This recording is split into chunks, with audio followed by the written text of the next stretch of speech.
कितने ढीठ लोग हैं सारा के घर वाले। अम्मी माफी तक नहीं मांगी। साफ जाहिर है उनकी नजर में ना तो आपकी इज्जत है और ना ही आशिर की। सब देख रही हूं मैं, सब नजर आता है मुझे, लेकिन ये तो तुम्हारे भाई का काम है ना कि अपनी और हमारी इज्जत कराए। अल्लाह का शुक्र है कि अभी तक सारा को वापस नहीं लेके आ गया, वरना लाके हमारे सर पर सवार कर चुका होता। अच्छा हुआ सारा चली गई, सारा कसूर ही उसका था, वरना आशिर ने तो पहले कभी ऐसे नहीं किया। आप उसकी दूसरी शादी करा दें।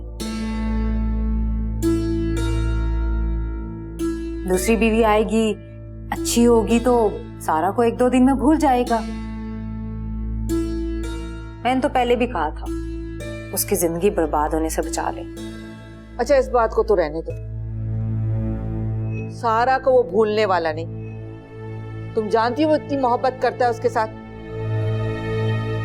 याद है जब हम उसके लिए रिश्ते देखने जाते थे, कितनी लड़कियां दिखा दी थी उसे, लेकिन उसके जहन पे तो सिर्फ सारा सवार थी।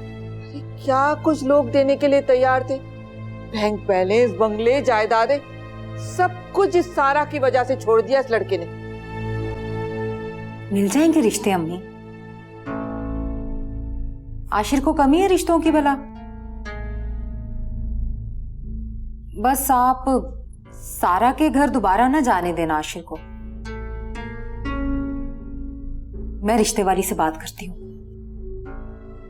लेकिन दूसरी शादी के लिए कोई वजह तो बतानी होगी ना।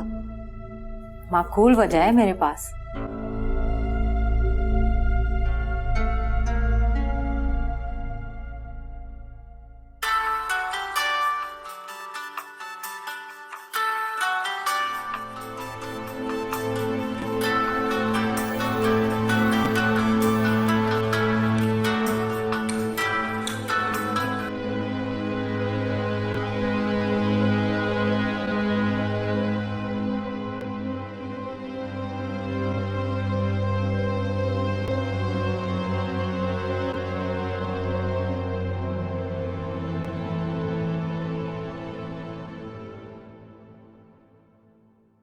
क्या हो गया अब तुम्हें?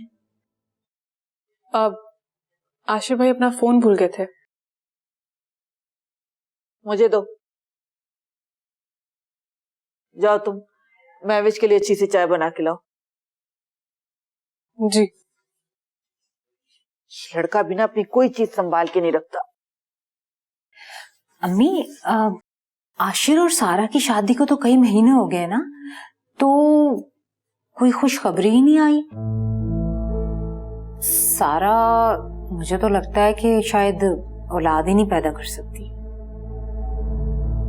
क्या हो गया महविश, कैसी बातें करी हो तुम? ये सब तो अल्लाह के इख्तियार में होता है।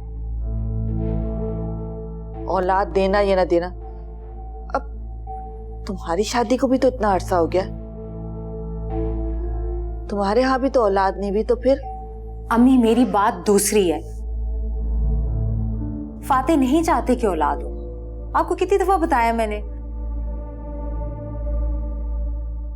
ये सब तुम्हारे उल्टे सीधे वहम है सारा। बेटा मुझे तो इस बात की हैरत हो रही है कि बजाय तुम आशिर और उसकी माँ को जिम्मेदार ठहराओ, तुम फाते को जिम्मेदार ठहरा रही हो। वो इसी काबिल। आपने देखा नहीं कि वो किस तरह से आशिर के खिलाफ बात कर रहा था?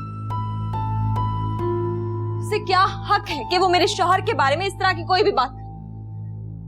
मेरा तो बस नहीं चल रहा था, वरना उसे धक्के देके अपने घर से बाहर निकाल दी। बस बहुत हो गया सारा।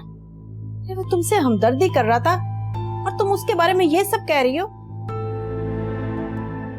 मत भूलो कि वो मोहसिन है हमारा।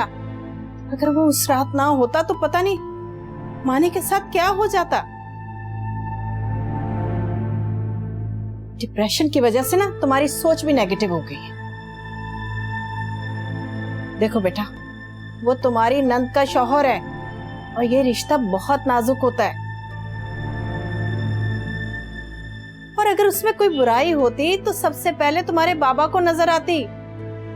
वो भी उसे अपना मोहसिन समझते हैं, क्या उनका भी लिहाज नहीं करोगी? आप लोगों को मेरी बात का यकीन नहीं है तो फिर मेरे यहाँ रहने का कोई फायदा ही नहीं है। मुझे भेज दे अपने घर, क्यों रखा हुआ है मुझे यहाँ पे? जाओ बेटा, जरूर जाओ अपने घर, लेकिन पहले आशिर को यहां बुलवाओ। हम उससे बात करेंगे, ऐसे नहीं। आखिर हमारी भी कोई इज्जत है या नहीं? और हाँ, वो क्या है कि आज जिस तरह तुम फाते के साथ पेश आई हो, बेटा कोशिश करना कि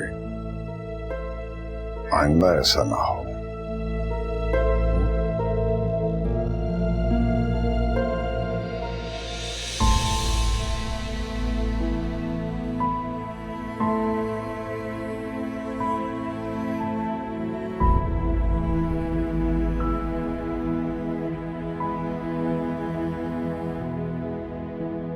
इधर मेरा बच्चा, बेटा बात को समझने की कोशिश करो।